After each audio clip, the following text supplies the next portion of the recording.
Hey, what's up guys? It's Rachel Castille. I am on my last couple of days here in India and it's been an incredible trip. And today I want to talk to you about what I've learned from slowing down and what I've seen about myself during this time of being unplugged. So when I first came to India, I didn't know that I would just completely shut out everything. I haven't been responding to messages. I stopped making content. Just to get the most out of this trip. And I was in Penakonda, India, and the signal is kind of non-existent out there. And a couple of things I mentioned to you guys, if you saw in a previous video, about leaving my laptop in Mumbai airport. So I'm going to be getting it here in a couple of days, and just seeing all of that connect, just how it all panned out, it became very clear to me that I needed to just unplug and listen to what God was wanting to reveal to me about myself.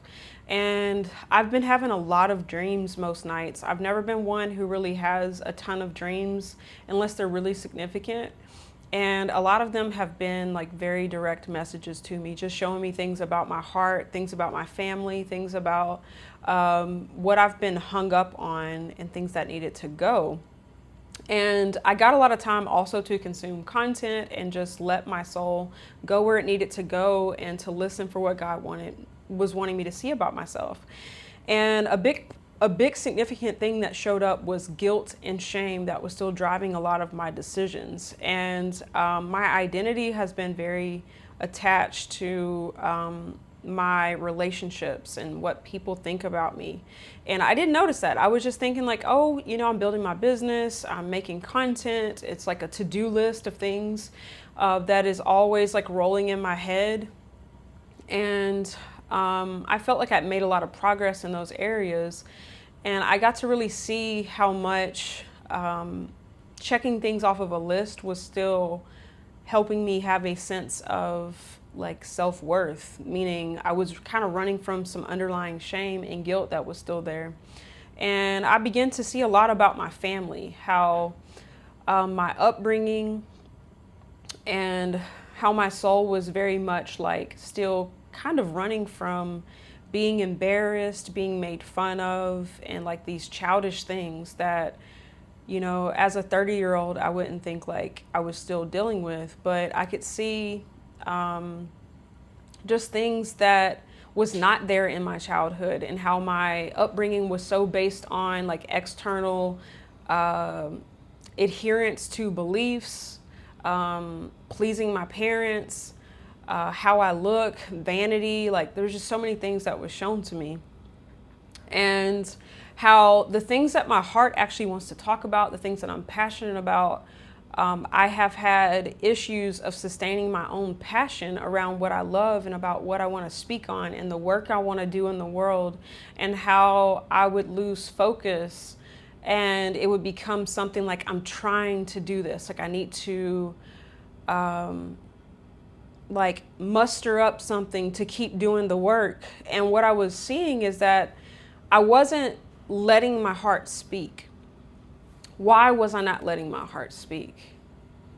And that goes back to so many things hey, if I talk about my childhood, if I talk about sexual trauma in my family, if I talk about what it was like to grow up in an apostolic Pentecostal community and the effects of that, how that's taken me over a decade to get a lot of that condemnation and shame and the way I judge myself and see myself, and how that's affected my relationship with God, and how that's caused me to not be present and to still have an identity based on metrics, based on trying to do the right thing and trying to be good, and how all of those things would affect the joy of what I'm doing. And I just began to see a lot of that because I've unplugged from doing work. I've unplugged from making content. I've unplugged from responding to people. And I've talked about this in some videos recently, but over the last few months, I began to really see something was off in my soul, that I was seriously defined by the expectations of other people, that if I felt like I didn't respond to somebody by a certain time, my worth and my value was attached to my response time. And I still know, like, through this healing process and me getting the things that my heart needs and me taking the time to listen to me and to actually hear what's going on with me. What do I need right now? What do I need to express to God? What is God wanting to give me that I'm not receiving because I'm moving too fast, or I won't like admit to God what's going on in me, because I'm just going after trying to attain some level of what I believe fulfilling my calling looks like and things like this. And so yeah, I began to see that disconnection, that if I stop all the things, if I'm not meeting the metrics, if I'm not responding to people when I feel like I should, then I begin to see that my identity, like I'm feeling a sense of shame or guilt around those things. And yeah, that I'm not being the message that I'm called to be. This is the thing that I came to during this like 1 week of just being unplugged. We were at this retreat and I was pretty much just in my room, coming down to eat a meal with people, breakfast, lunch, and dinner. And then I was back by myself again, like all week long like that. And I could see like this root of shame that God was showing me, where I had disconnected from my heart and the expression of my journey, and how I can lose the value of what God has taught me, what I've learned in my relationship with God, what my influence is, the things that I carry, that I give to others, and to be faithful to that outpouring of my heart to other people. And how God began to show this to me. God like brought back into my awareness things that stood out to me when I was like a lot younger. For example, I used to watch Super Nanny, Joe Frost, amazing lady, and just seeing her go inside of families and help parents with their children and like get to the root of things. And then I started watching with my husband throughout this time. We started watching Fix My Life, a show by Iyanla Vanzant. It was absolutely incredible, like the work that she does, the discernment she walks in, and how she just has this like wisdom and counsel of how to help people heal from their traumas and restore relationships and to heal families and to get people back on track. And this is my heart. This is what I've wanted to do. This is the work that was really strong in me as a child, wanting to help people heal, wanting to restore families, wanting to help people tell their story and enter back into their value and purpose and their giftings and all of these things. And the thing I longed for this week, that my cry to God was like realign me in the voice that I am, in the message that I am. That, you know, my identity is not wrapped up in a metric or how much money I've made or what this person thinks about me or how consistent I've been at a certain goal. Because I personally was in a content challenge that I am resuming. I really love making content every day, but just like even just pausing on all things, pausing on like how present I am with people and all of these things that make me feel good about myself, for me to come back to actually see, am I living in my purpose? Am I being the voice that God has called me to be? Am I speaking on the things that are near and dear to my heart, or am I suppressing those things because what so-and-so might think about it when I talk about it? You know, like a big thing that God has called me to do is to leave America and to help other people get out of America as well. And being in India has been absolutely incredible. Like it's very similar to being in Kenya. Like I really love experiencing how not like America it is, like how like the messaging that we hear as Americans about the about the Eastern world, how not true it is. Like I've absolutely loved it. It's been incredible here. I haven't like shown all too much in the content. I may be able to show some in a video tomorrow, but just to take it in and to continue in the message of that, of all of the systemic racism that's going on in America, all the just awful things that we've gotten very used to there, and getting this picture of like, this is all there is. And, you know, there's such this ad of America that it's like the best place to be. And it's been amazing living in other places, visiting other places, to show you guys what it's really like, and how just the way of life here is so much better, in my opinion. And that's something that I want to pave the way for, and to help people come out of places that they've been stuck in, and to show them that there are more options. And that's my heart with Gateway Africa, and with us living in Kenya, to help other people make the move and to come and visit and to experience what life can be like for you, and help you to heal from being in America. And also with all of my other things like Typology Corner, helping people see their gifting, see the way that they're wired, and to heal from the traumas that they've been through, and to get the truth that their heart needs to come back into alignment and to love their life again, and to find their purpose in their voice again, and that what they do for a living aligns with how they're created. And these are the things that my voice has always been interested in, these sorts of things and studying these things. And something else I discovered was another personality system called human design. And I'd heard from other people like a year ago mentioning like, oh, generator, manifester, projector, reflector. And I was like, what is that? Like, I never knew what it was. And on this trip, a new friend of mine that I met in Penaconda, she mentioned it. And I was like, hey, what is that? Because like, that stood out to me a long time ago. And she's like, oh, it's the human design system. So I looked it up and I took the test. It's based on like your date of birth, where you were born, all of that. And so I'm a manifesting generator in that. So I started just like consuming more about that and learning about, it's like your aura, your energy, it's the flow of energy, and what your energy is like and what flow looks like for you. And yeah, like, so you can see if you're in alignment or out of alignment with how your energy wants to flow. And just learning about that and all of this stuff that God has been revealing to me is like bringing me back into what I was before the trauma, what I was before the conditioning. And this system is very much about that, the deprogramming, getting out of the conditioning to be what you were before all the stuff that happened to you. And so a big thing about my upbringing, growing up in a very legalistic upbringing of the Pentecostal church, we literally believe nobody else is saved. It's all about church on Sunday, wearing long dresses. You can't cut your hair. You can't wear makeup. And women basically don't have a voice. You can't really be leaders. You can't really speak and teach. And you can't like be the influence that you're made to be. You're just there to serve that church or serve the children or something like that.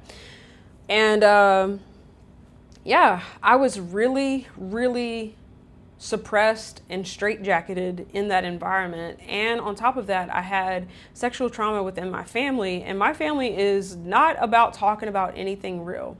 If you mention anything that your heart actually experienced in growing up in the family, the things that you've gone through, it's literally just like looked at like it didn't happen and you're crazy. And all this stuff, like there was not an outlet for truth in my family. It's just we were raised to look the part, to show up in society, to make the family look good, to do what you got to do to be saved. And really that's just like to be in a community and to be respected in that community. You stay in line, you know. And as a young Black person in the South of Texas, all the more, like, we were in a pretty much all white environment. So just, it's like shaving everything that you are off to become what you need to be accepted in that community.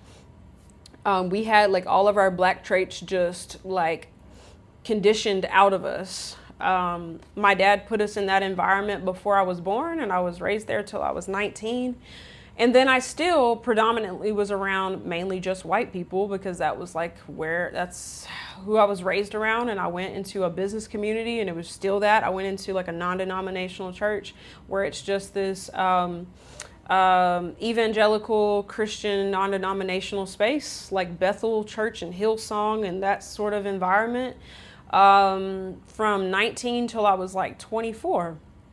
COVID happened, and I moved back to the area where I grew up in Beaumont, Texas, Orange, Texas area. And that was the beginning of God beginning to bring me out of the religion of Christianity and just into the kingdom of God. I met my husband, and I began to get these visions and downloads of God was going to use me for the restoration of the Black nation and all the oppression and racism and all the stuff that's happened in America, to liberate people and to be a voice for real issues that are happening. And literally, I grew up in an environment where we are so like, we do whatever we can to separate ourselves from ourselves. And yeah, so I had a lot up against my actual voice, and I found out how much I've lived tethered to the opinions of my parents, of my family. And there's just this sense of like, beware of what Rachel's going to say. Don't let her influence you. You know, this sense of like, almost like, don't connect with your sibling because she's going to lead you astray. You know, don't, all these things, you know. So I learned how much guilt and shame and all of that, the control, the intimidation of all of that, of like, don't speak about what really happened in the family. Don't speak about your experience of growing up Pentecostal. Don't speak about racism in America, racism in Southeast Texas. Like my family, we grew up in basically the headquarters of the Ku Klux Klan, raised in a church right there as the only Black family.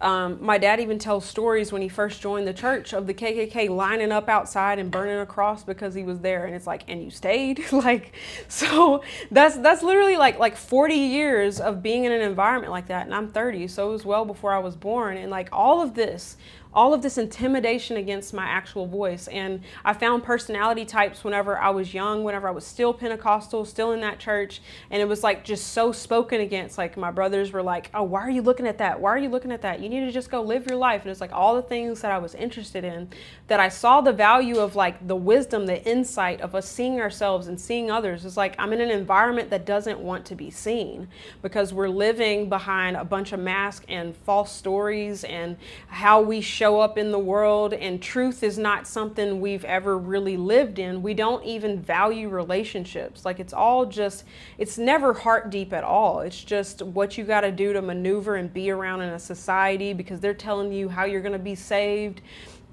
And you see the wall, the cloak that keeps people out of their assignments, out of their power, out of their influence. And the thing I was seeing in this stillness is like I've been appealing and limiting my voice down to a market that says no. A market that is not open, a market that doesn't want truth, a market that doesn't want the light on them. And I'm sitting around waiting and speaking to them when I'm meant to speak to the world. And that right there is a deep-rooted shame where it's like, oh, I need to be accepted. I need to be validated. I need people to approve of what I'm doing, for what I'm doing to get any traction. It is based on their acceptance, on their support, on that atta girl from them. And that's the thing. It's like if you don't ever put your passion into what you're doing, it never takes off. It's like my fuel, my fire, my passion, my why, my commitment to the work that God has given me to do, that is the fuel behind what I'm doing. And I just saw how I was still living tethered. It's almost like the pain of my family, me almost like objecting to God and being like, why did you raise me here? Why did you put me in this environment? Why did I have this trauma? Why did I have this pain? Why did I go through all of this? And still carrying this, like this victim story of like, oh, they did this to me. And I'm still walking around wounded, needing acceptance, needing somebody to say like, I believe in you, you know, you're doing the right thing, you know. And so that's the thing that I came face to face with on this trip, where I began to let my heart follow and like consume again the things that I love, the things that meant a lot to me on my journey. But I set them down at some point because I presented them to my family, and my family condemned me for my interests, for the things that I was doing. And it's like I saw just cycles of that over like years, over a decade of like me seeing something, running away from it, and distancing myself from being a student and being one that's processing and speaking and doing the work in people's hearts with what God has given me to steward. And I watched myself not be able to sustain studying it And I couldn't talk about it passionately because it's like it was crushed in me. And I don't say that as a sob story, but it's like, it's my responsibility to come back to that, to realize what I did, to realize what I submitted myself under and what I've been waiting on that I'm not going to get, you know? And it's not just about not getting it. It's like, I don't have to have that. If I pick it up and take my work to the world and stop waiting on a particular demographic to approve of me. And another beautiful aspect of this journey of being in India, it's like going where God is taking me, going to a new region. God is training me in the essence, in the love that I am, and taking what God has taught me and bringing it to people and learning from other people and being open in relationship with people and letting that free flow of relationship in me being accessible, being available in the work that I do, sharing it where it is, letting it expand, not putting on a front of like saying, hey, I'm way up here. It's like, this is what I've got. This is what I've learned. These are the problems that I solve. I help people in these ways, and I'm gleaning from other people, and this collaboration is emerging in the midst of that. So that's my heart. That's what I learned this week. That anytime I feel this lie of like, oh, I don't know what to talk about. Oh, I should have done this better. That's what I was talking about. This shame and this guilt stacking up against me, where it's like, I'm just going forward to try to fix my past. Right. And I was like, the shame and guilt is based on someone else's perception of me, not myself. And wrong metrics that devalue my own needs. That was one of the biggest things, is realizing I needed rest this week. I needed to unplug this week. I needed to be still. I needed to get in tune to actually hear what I need. And to soak that up. Because if I don't live loved, and if I'm not honoring myself, like I can't even be good for you guys. Like I can't show up for you guys if I'm just trying to say, I'm just trying to avoid someone thinking something about me that I don't want, when I need to honor, hey, this is what I need. I need time to myself. I need to get in sync and share what's actually on my heart. And this journey of picking my own story up again is the birthplace of all of my work. It's me honoring my voice, my life experience throughout everything that I went through. And I learned a lot of this watching Iyanla. If you haven't seen the show Fix My Life, it's incredible, for watching her go in families and see how to masterfully bring a heart back into the present, for them to receive the healing that they need, for them to be accountable for the things they need to be accountable for, but for them to come back into love and healing. And watching her do that in a family was so powerful, and just seeing like, where am I in that? What am I learning? What do I need to hold myself accountable to? What is in me that I'm not giving voice to, that I need to say, that I need to own? Because it's like this thing, it's like my purpose and my calling is not that far away or confusing if I'm willing to be that voice. What is coming up against that? Oh, your dad doesn't like when you say that, or your mom's not going to like that.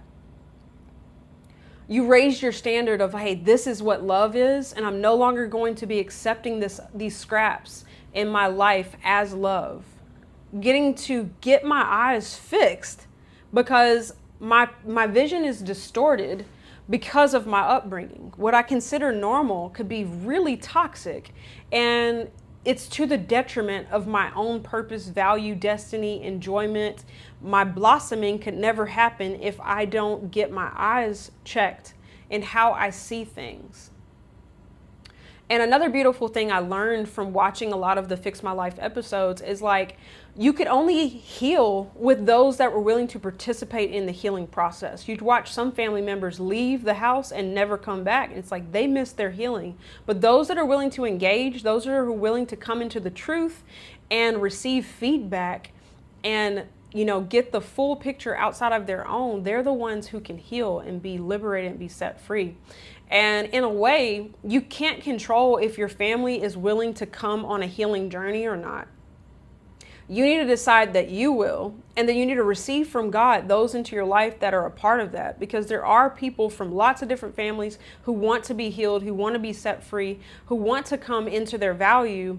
And I had to see within myself that I was unconsciously waiting on my family to want to be healed, to want the truth, to want to come out of their illusions and delusions. And I'm sitting around half being Rachel because I need their permission to continue on in my journey. And that was the thing that broke, that I had to come and see within myself that I'm on this journey by myself. You know, I'm married, but my husband's journey, he can advance, and it has nothing to do with me.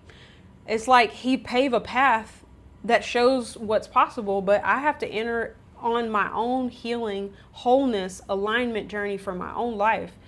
And that's how this week was. It was like coming face to face with my own patterns, with my own resentments and bitterness and anger and shame. And to say, I'm no longer going to hold any of this in my heart. I'm going to see it. I'm going to mourn it. I'm going to let it out. I'm going to cry it out. I'm going to yell it out, whatever I got to do. And I'm going to choose to come into the present and deliver my message, because my voice has value when I decide it does, not when my family thanks me and says, I'm so glad you did it, Rachel. Like, Joseph's siblings did not thank him on the journey at all. They threw him in a pit.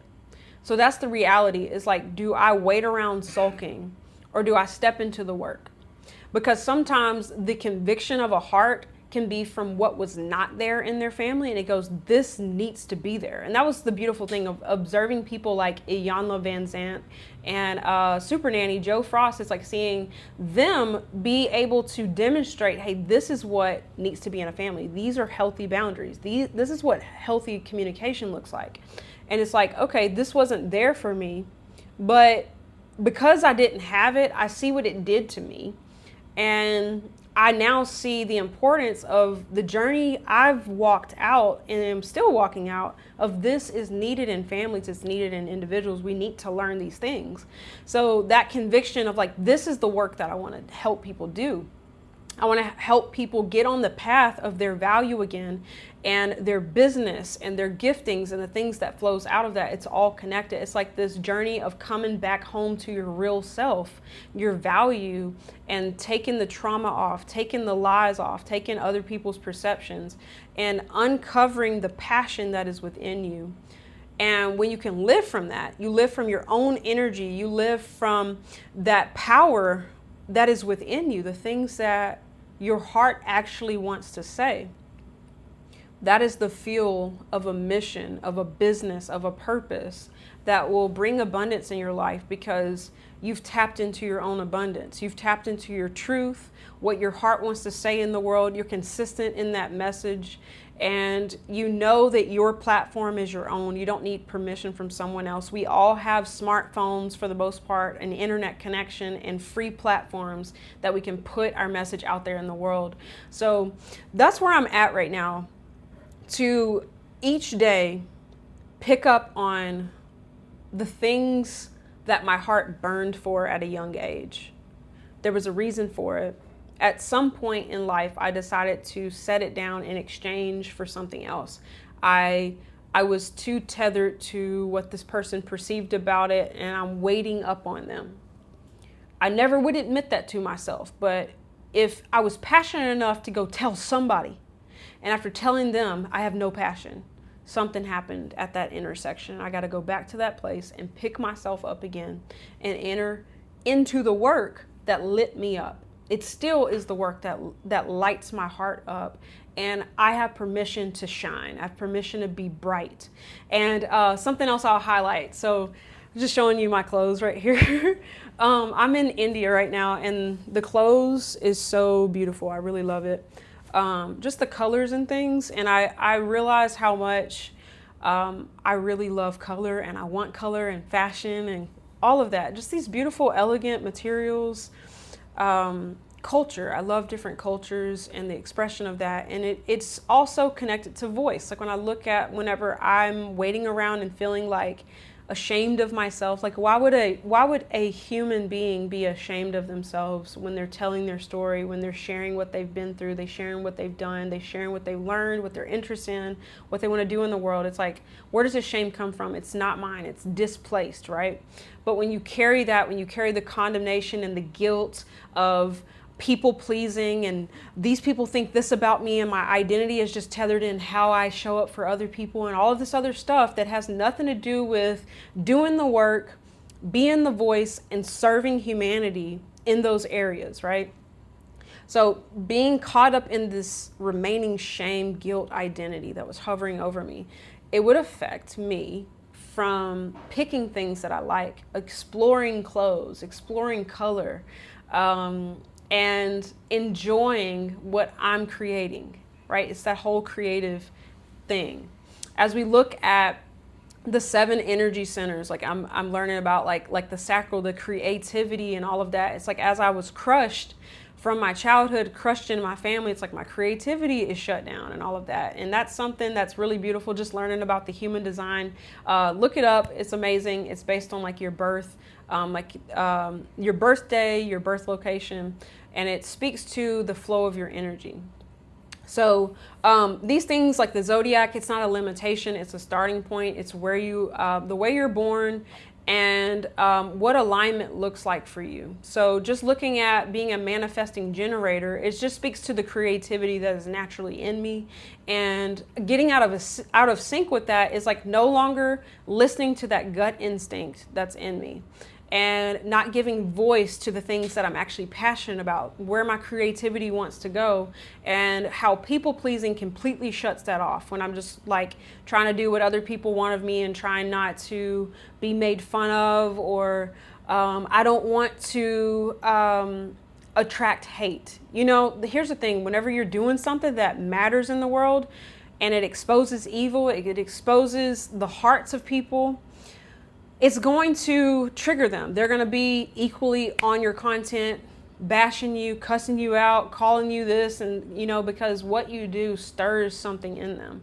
And that was something that I struggled with most of my life. It's like I wanted to be able to say truth and shine light on things and also not get any kickback from it. It's just not realistic. So this is something else that I'm letting go of in this season, to realize I need to speak to the world and not just speak to get approval from a group of people so I can then go to the world. So yeah, so all of this in my own journey, just listening and releasing, staying in tune with myself, hearing what God is speaking over me, hearing what my heart is passionate about, what I'm grieved by, the work that I want to do, and to be faithful in that as I continue forward, and not to lose connection with that.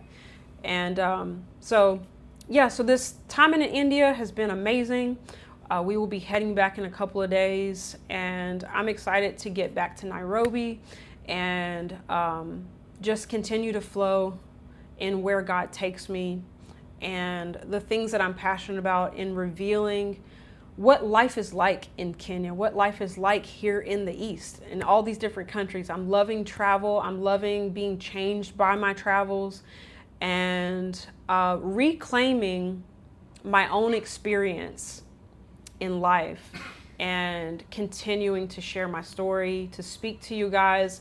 If you've been struggling in spiritual abuse, in religion, in the Pentecostal churches, in your view of God, and you're stuck in a performance mindset and trying to be good and running from yourself, honestly, not taking care of your soul because you're trying to not get punished by an angry father, an angry mother, where you can't be still enough to hear the voice of God and hear what you carry for the world. That's what I'm here to help you with. And the more I share my story, the more I do this work, I want to help you to see what is possible for you, that is not the only consciousness available to you.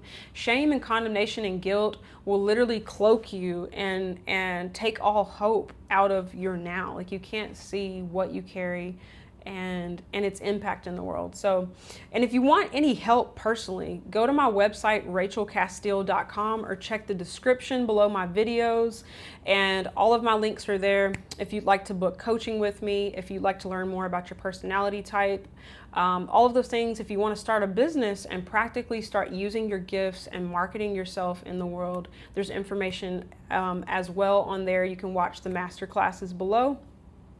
And yeah, guys, so thanks for listening. I'm excited to share more of travels. I'm probably going to make another video, even if it's like some little clips. So watch out for my stories, my short videos and reels about India, Mumbai, Bangalore, and Nairobi coming up very soon. So bless you guys. Thanks for watching, and I will see y'all on the next video.